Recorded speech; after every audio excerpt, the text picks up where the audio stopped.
Game over. Halo semuanya, selamat datang kembali di channel Squeeze Senpai. Terima kasih untuk kalian yang sudah mengklik video ini. Kali ini saya akan melanjutkan kembali pembahasan light novel Nanomachine, yaitu light novel Nanomachine chapter 120 sampai dengan 122. Sebelumnya, saya ingatkan kembali untuk kalian yang belum menonton video-video sebelumnya, saya sarankan untuk menonton video-video sebelumnya terlebih dahulu, agar pembahasan kali ini bisa lebih gampang dipahami. Oke, tanpa berlama-lama lagi, mari kita ke pembahasan. Awal chapter memperlihatkan Li Hameng yang terdiam di kantornya, sembari memperhatikan medali perak yang dikembalikan oleh Yewon. Hameng kemudian terlihat bergumam bahwa Yewon telah tumbuh dewasa. Yewon memang benar-benar berbeda dari ia 3 tahun yang lalu. Ia bukan lagi seorang anak kecil penuh dendam yang bertujuan hanya untuk membalaskan dendam saja. Di ujian ke-6 ini, ia bisa memilih untuk menantang salah satu dari ke-12 penatua. Tapi ia menahan emosinya dan tidak langsung memutuskan secara tergesa-gesa. Sebelumnya, Li Hameng sempat bertanya kepada Yewon, apakah ada penatua yang ingin Yewon lawan. Yewon menjawab dengan bijak pertanyaan Li Hameng tersebut. Ia menjawab, ia ingin memikirkannya terlebih dahulu sebelum mengambil keputusan. Hameng sangat senang mendengar pernyataan Yewon tersebut. Hal ini membuktikan bahwa Yewon telah tumbuh dewasa. Hameng sempat khawatir bahwa Yewon akan langsung memutuskan untuk melawan Baek-oh, penatua dari Poison Clan, karena Yewon memiliki dendam terhadap Poison Clan. Baek-oh dikenal juga dengan sebutan Racun Master, adalah pria paling berbahaya dari penatua 6 klan utama lainnya, karena kemampuan membunuhnya yang sangat luar biasa. Baek-oh telah kembali menjadi penatua setelah terbebas dari masa hukuman penjaranya selama 2 tahun. Statusnya pun kini diturunkan menjadi penatua ke-12. Dengan waktu yang semakin sedikit sebelum akademi berakhir, ini merupakan saat yang tepat bagi ke-6 klan untuk menunjukkan taring mereka. Tak banyak waktu yang tersisa untuk Yewon sebelum perselisihan dan pertumpahan darah terjadi nantinya. Setelah keluar dari ruangan Li Hameng, Yewon kemudian menuju ke perpustakaan. Yang ada dalam pikirannya kini hanyalah tentang ujian ke-6 saja. Ia tidak menyangka jika ujian ke-6 adalah memberikannya kesempatan untuk menantang salah satu dari ke-12 penatua. Di sini juga dijelaskan kalau seorang prajurit tingkat superior merupakan prajurit tingkat atas kultus iblis. Sehingga diizinkan untuk menantang penatua dan berhak untuk menggantikan penatua yang ditantang jika berhasil menang dalam pertarungan. Jadi, jika nantinya Yewon berhasil menang di ujian ke-6 dan berhasil mengalahkan penatua yang dilawannya, maka Yewon akan ditunjuk menjadi penatua baru. Setelah lulus ujian ke-5 sebelumnya, Yewon juga diberitahu oleh Li Hameng bahwa terdapat lantai bawah tanah rahasia di perpustakaan dan Yewon diperbolehkan memasukinya jika telah lulus ujian ke-6. Tapi Yewon terlalu sibuk memikirkan tentang ujian ke-6-nya daripada memikirkan tentang kemungkinan apa yang ada di lantai rahasia.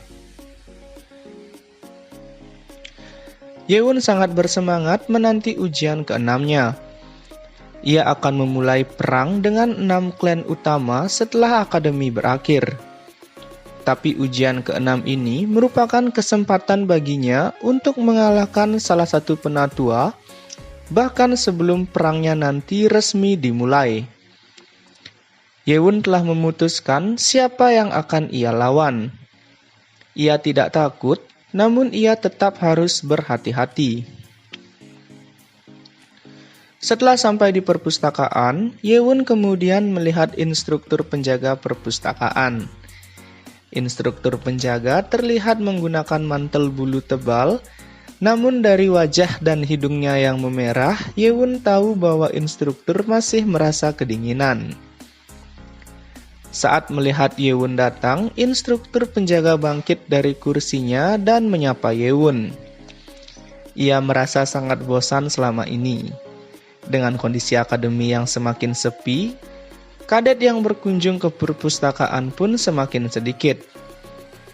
Instruktur pun terlihat senang melihat Yewun lagi setelah sekian lama. Instruktur penjaga ingat bahwa terakhir kali Yewun datang adalah setelah ia lulus ujian keempat. Kini Yewun datang kembali, itu artinya Yewun telah lulus ujian kelima. Instruktur penjaga kemudian membungkuk dan mengucapkan selamat kepada Yewun karena telah lulus ujian kelima. Yewun kemudian menuliskan namanya di buku kunjungan perpustakaan. Di buku kunjungan perpustakaan juga terdapat daftar nama kadet yang telah mengunjungi lantai 5 perpustakaan. Secara berurutan, mereka adalah Chun Muyon, Chun Kung-wun, Samacha, Ko Wanggur, Munku, Guksin, dan Bakgi. Total 7 kadet telah menjadi prajurit tingkat Grandmaster dan telah mengunjungi lantai 5 perpustakaan. Dan hebatnya lagi adalah 3 dari 7 kadet tersebut adalah anggota Yewun. Yewun kemudian terlihat tertarik dengan nama Samachak. Dengan semakin sedikitnya kadet yang tersisa di akademi, membuat kadet yang tersisa juga semakin menonjol. Nama Samachak juga terdengar tidak asing di telinga Yewun. Yewun kemudian menulis namanya setelah nama Bakgi dan kemudian ia menerima lilin sebagai tanda waktu berapa lama ia bisa berada di lantai 5.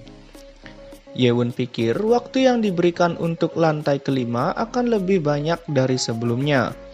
Namun ternyata waktunya tetap sama 6 jam seperti di lantai 4 sebelumnya. Yewun kemudian segera naik ke lantai 5 perpustakaan. Setelah sampai di lantai 5, ruangannya ternyata sangatlah kecil dan tidak ada rak buku sama sekali di dalamnya.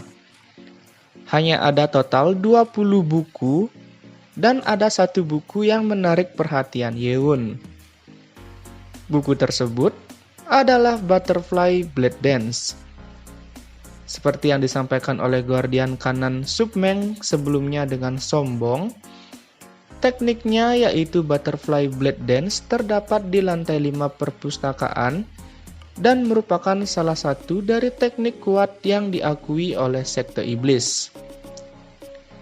Ini juga berarti Yewun bisa melewatkan satu buku dan fokus pada 19 buku lainnya. Tapi sebelum itu ada hal yang sangat Yewun nanti-nantikan untuk lihat. Dan hal itu tentu saja formasi terakhir dari kekuatan pedang iblis langit. Di tengah ruangan lantai 5, terdapat batu mutiara biru berdiri dengan kokoh. Yewun kemudian segera mendekat, dan terlihat di bagian depan batu mutiara biru, terdapat puisi yang menyembunyikan titik pernafasan seperti di lantai-lantai sebelumnya. Setelah memindai bagian depan, dengan semangat Yewun kemudian melihat bagian belakang. Namun tidak sesuai dengan harapannya, bagian belakang batu mutiara biru justru terlihat mulus tanpa bekas tanda pedang dari kekuatan pedang iblis langit maupun pedang lawan yaitu pedang iblis. Hanya terdapat lubang kecil di tengah-tengah batu mutiara biru. Yewon sangat bingung dengan apa yang ada di hadapannya kini. Ia merasa aneh jika mengingat di lantai sebelum-sebelumnya selalu ada tanda pedang yang rumit, namun di lantai 5 ini tidak ada apapun sama sekali. Kesimpulan sementara yang bisa Yewon ambil adalah karena Grid Chunma tidak meninggalkan bekas pedang apapun, sehingga pedang lawan yaitu pedang iblis juga tidak meninggalkan bekas apapun karena tidak ada yang bisa dilawannya. Setelah memikirkannya sebentar, Yewon kemudian mengerutkan keningnya dan bertanya kepada Nano. Ia bertanya apakah Nano menemukan bekas tanda pedang di batu mutiara biru ini. Nano menjawab, tanda pedang ditemukan dan kemungkinan berasal dari satu orang saja. Yewon terkejut mendengar hal itu. Yewon kemudian bertanya di mana tanda pedang yang dimaksud oleh Nano tadi. Nano kemudian mengaktifkan augmented reality di mata Yewon. Setelah itu, Nano kemudian memperbesar bagian belakang batu mutiara biru tempat tanda pedang terlihat seperti kata Nano sebelumnya. Tempat terdapatnya tanda pedang yang dimaksud oleh Nano adalah lubang kecil di tengah batu mutiara biru. Ketika lubang tersebut diperbesar hingga seukuran kepala, Yewon kembali dibuat terkejut. Ia melihat bekas goresan yang jika diperhatikan lagi, tanda tersebut terlihat seperti 24 gerakan dari kekuatan pedang iblis langit. Jika orang lain melihatnya dengan santai, itu hanyalah lubang biasa. Namun lubang itu sebenarnya adalah titik lokasi di mana gerakan pedang akan menghantam jika ke-24 gerakan kekuatan pedang iblis langit dilepaskan ke arah yang sama. Jika ke-24 gerakan dilepaskan seperti biasa, normalnya gerakan tersebut akan mengincar titik darah. Untuk bisa membuat lubang seperti yang terdapat di batu mutiara biru, maka ke-24 gerakan harus dijadikan satu. Yewon kemudian berpindah ke bagian depan batu mutiara biru. Dan sesuai dugaannya, lubang di bagian belakang tembus sampai dengan bagian depan batu mutiara biru. Setelah diperbesar, lubang di bagian depan juga terdapat bekas tanda pedang dari ke-24 gerakan kekuatan pedang iblis langit. Lubang kecil ini bisa tercipta karena dalam serangannya, Grid Chunma tidak menggunakan energi sama sekali. Setelah beberapa saat, Yewon kemudian menyadari rahasia dari formasi di lantai kelima ini. Lubang ini merupakan hasil dari formasi pedang yang dikumpulkan menjadi satu langkah kuat yang kemudian dilepaskan dan melesat maju menuju target. Jika Grid Chunma menggunakan energi saat melepas serangan tersebut, maka batu mutiara biru bisa dipastikan akan hancur. Yewon kemudian tertegun sekaligus kagum dengan fakta yang didapatnya saat ini. Ia pikir ia telah mengetahui banyak tentang ilmu berpedang setelah ia menjadi prajurit tingkat atas. Namun semua kepercayaan diri Yewon seakan tak berarti di hadapan Grid Chunma yang bahkan mampu menciptakan formasi pedang tertinggi dengan cara menggabungkan semua formasi pedang menjadi satu gerakan dan melepaskannya dalam sekali serangan yang dahsyat. Alasan dibalik tidak adanya balasan dari pedang iblis di batu mutiara biru ini adalah karena tidak ada cara untuk melawan serangan ini. Yewon kemudian berkata, Grid Chunma mampu menggabungkan formasi pedang menjadi satu. Hal ini tentu saja terjadi karena kehendak pedang dikumpulkan dengan cara yang tepat. Itu merupakan rahasia yang tersembunyi di balik formasi terakhir dari kekuatan pedang iblis langit. Dan ketika Yewun menyadari hal tersebut, hal yang tak terduga terjadi pada tubuh Yewun. Yewun tiba-tiba memasuki mode transformasi. Di sini sedikit dijelaskan, pemahaman bisa muncul kapan saja, bahkan di saat tak terduga. Formasi terakhir dari kekuatan pedang iblis langit mengandung kebenaran atau kenyataan dari kekuatan pedang yang disadari oleh Grid Chunma di tahun-tahun terakhirnya. Memahami sedikit saja dari itu dapat membuat tubuh memecahkan cangkangnya dan memasuki mode transformasi. Yewun segera duduk di lantai dan mulai bermeditasi. Ketika itu, Yewun mulai memasuki mode tak sadarkan diri. Cahaya yang menyala mulai bersinar dari diri Yewun. Energi yang kuat juga keluar dari tubuh Yewun yang mengakibatkan hembusan angin mengalir di ruangan lantai 5 hingga buku-buku berjatuhan dan terjadi keributan. Instruktur penjaga lantai 5 yaitu Gamgung awalnya terkejut dengan apa yang tiba-tiba terjadi.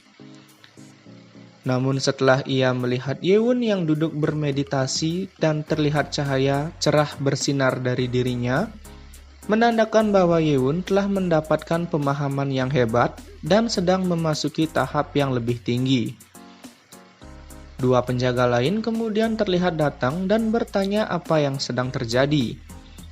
Gamgung dengan tegas kemudian menyuruh mereka untuk diam. Jika mereka sampai mengganggu konsentrasi Yewun, pemahaman Yewun bisa hilang dan menyebabkan Yewun menjadi rusak seperti kehilangan akal sehat.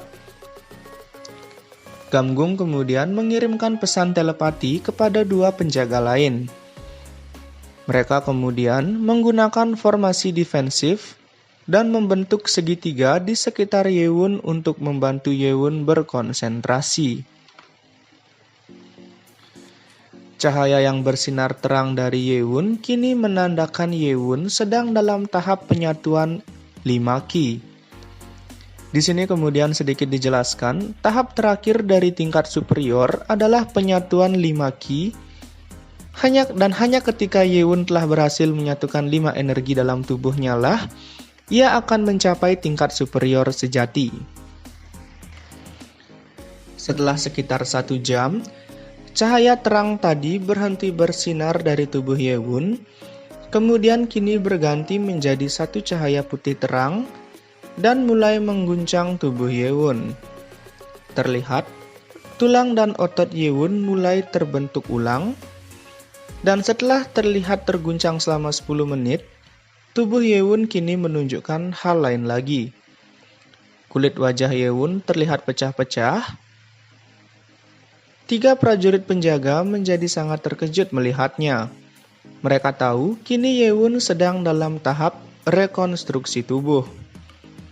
Ketiga prajurit penjaga sangat terkejut menyaksikan Yewun memasuki tahap rekonstruksi tubuh. Mereka tidak pernah menyangka akan melihat tahap rekonstruksi tubuh dengan mata kepala mereka sendiri. Retakan di wajah Yewun kemudian mulai menyebar ke seluruh tubuh Yewun. Tubuh Yewun kini terlihat sangat rapuh, bahkan hanya dengan sentuhan kecil saja mungkin dapat menghancurkan tubuh Yewun.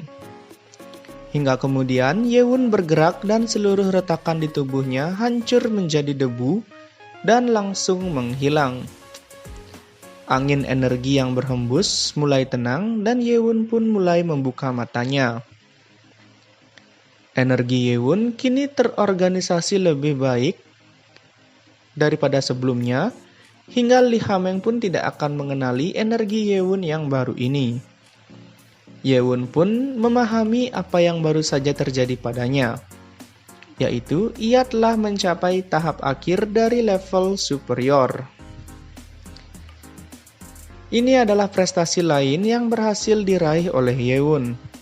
Ini juga pertama kalinya Yewun berhasil memahami formasi pedang tanpa perlu dipindahkan terlebih dahulu ke otaknya dengan bantuan Nano. Ketiga prajurit penjaga kemudian berjalan ke arah Yewun dan membungkuk hormat sekaligus memberikan ucapan selamat kepada Yewun. Yewun membalas dengan membungkuk sopan dan mengucapkan terima kasih kepada ketiga prajurit penjaga karena telah membantu menjaganya selama Yewun memasuki mode tak sadarkan diri. Terlihat tatapan iri sekaligus kagum dari ketiga prajurit penjaga terhadap Yewun. Ketiga prajurit penjaga baru berhasil memasuki tingkat Grandmaster setelah berumur 40 tahun. Namun Yewun bahkan telah berhasil merekonstruksi tubuhnya sebelum menginjak usia 20 tahun. Instruktur Gamgung kemudian tersadar, dengan Yewun yang mencapai tingkat superior, itu artinya Yewun berkesempatan untuk melakukan ujian ke-6. Instruktur Gamgung terlihat bersemangat akan hal itu. Setelah 70 tahun, akhirnya ada seorang kadet unggul yang bisa menjalani ujian ke-6. Gamgung juga tersadar bahwa kemungkinan ia baru saja melihat kelahiran baru pemimpin kultus iblis di masa depan.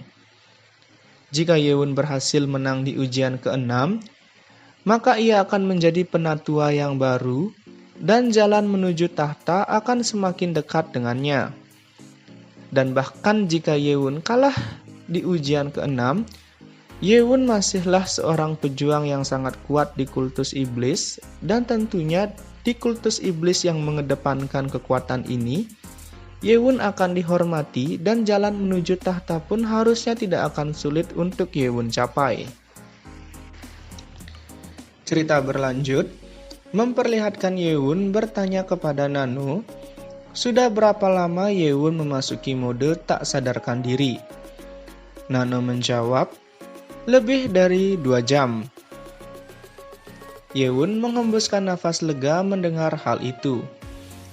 Ia kini berada di lantai 5 perpustakaan Akademi Iblis yang berisikan buku-buku seni bela diri tingkat atas yang ada di kultus iblis. Jika waktu 6 jam habis hanya dengan Yewun memasuki mode tak sadarkan diri, dan tak sempat men-scan satu buku pun, maka hal tersebut akan sangat disayangkan. Tapi sebelum Yewun mulai men-scan buku di lantai 5, ia menyadari ada sedikit masalah. Angin dan energi yang keluar dari Yewun tadi menyebabkan seluruh ruangan di lantai 5 menjadi kacau. Termasuk buku-buku yang ada di lantai 5 juga ikut berserakan. Yewun meminta maaf karena telah menyebabkan kekacauan ini. Gamgung menjawab, Yewun tak perlu memikirkan hal tersebut. Kekacauan ini hanyalah hal kecil jika dibandingkan dengan prestasi besar yang telah Yewun berhasil raih. Ketiga instruktur kemudian segera memeriksa buku-buku tersebut. Walaupun mereka bilang tidak apa-apa, namun mereka tetap khawatir jika buku-buku tersebut rusak. Bagaimanapun juga, buku-buku tersebut sudah seperti harta karun bagi sekte iblis. Selagi ketiga instruktur penjaga memeriksa kondisi buku-buku tersebut, Yewun kemudian berjalan mendekati batu mutiara biru. Yewun kemudian mengeluarkan energi ki di jarinya. Walaupun terlihat simpel, namun perlu konsentrasi tinggi dan pemahaman yang sangat tinggi pula untuk bisa mengeluarkan ki seperti Yewun. Tak lupa, syarat untuk mencapai tingkat superior adalah pemahaman ki yang sangat tinggi juga. Yewun kemudian terlihat menghapus bekas tanda pedang di dalam lubang di batu mutiara biru. Walaupun hanya sedikit kemungkinan seseorang dapat mengerti tentang bekas tanda pedang tersebut, namun Yewun tetap tak berniat untuk berbagi kekuatan pedang iblis langit miliknya. Situasi ruangan yang berantakan membuat Yewun mendapat kesempatan untuk diam-diam menghapus bekas tanda pedang tersebut. Setelah instruktur penjaga selesai memeriksa semua buku, Yewon pun dipersilakan untuk mulai membaca. Yewon kemudian mulai berjalan menuju buku-buku tersebut. Ada 19 buku yang harus Yewon scan, dan Yewon pikir hanya perlu waktu sekitar 30 menit untuk selesai men-scan ke 19 buku tersebut. Dari 19 buku yang tersisa, yang paling menarik perhatian Yewon adalah buku-buku dari 6 klan utama. Alasannya karena pemimpin dari 6 klan utama tersebut mampu mencapai tingkat superior hanya dengan bela diri dari klan mereka saja. Hal itu membuktikan bahwa bela diri klan mereka sangatlah kuat. Pedang roh gila, tinju iblis setia, aliran telapak bijaksana, gelombang suara mematikan, seni racun iblis, dan bilah ilusi merupakan nama-nama dari seni bela diri tingkat atas ke-6 klan yang ada di perpustakaan Akademi Iblis. Kemungkinan seni bela diri tersebut bukanlah yang terkuat yang dimiliki oleh ke-6 klan saat ini. Namun mengingat ini adalah perpustakaan lantai 5, maka mereka juga tidak bisa asal menaruh seni bela diri yang lemah begitu saja. Yewon juga berpikiran, jika seni bela diri milik Submeng, yaitu Butterfly Blade Dance ada di sini, maka kemungkinan seni bela diri milik Li Hameng juga ada di sini. Yewon kemudian menemukan sebuah buku yang berjudul Pedang Api Merah. Mengingat rambut Li Hameng yang merah berapi-api, Yewon berpikiran mungkin saja ini adalah seni bela diri milik Li Hameng. Setelah itu, Yewon dibuat gagal fokus dengan salah satu buku yang bukan merupakan buku seni bela diri.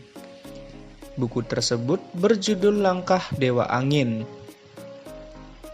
Yewon membaca buku tersebut sebentar, dan ia tahu buku tersebut berisikan tentang keterampilan berjalan dan berlari.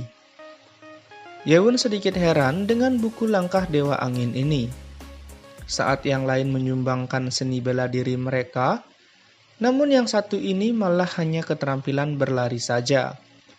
Namun mengingat keterampilan berlari ini ada di lantai 5, maka tentu saja ini adalah keterampilan yang tidak bisa dianggap remeh. Karena Yewon juga tidak punya keterampilan berlari yang kuat, maka ia pikir keterampilan ini akan berguna untuknya. Setelah itu, Yewon mulai men-scan seluruh buku yang ada di lantai 5 ini. Dan betul saja, hanya 30 menit waktu yang Yewon butuhkan untuk selesai men-scan seluruh buku tersebut. Setelah selesai, Yewon langsung turun dari lantai 5. Instruktur penjaga di pintu keluar terkejut melihat Yewon telah keluar hanya setelah beberapa menit waktu berlalu. Instruktur penjaga bertanya, apakah Yewon telah selesai di lantai 5?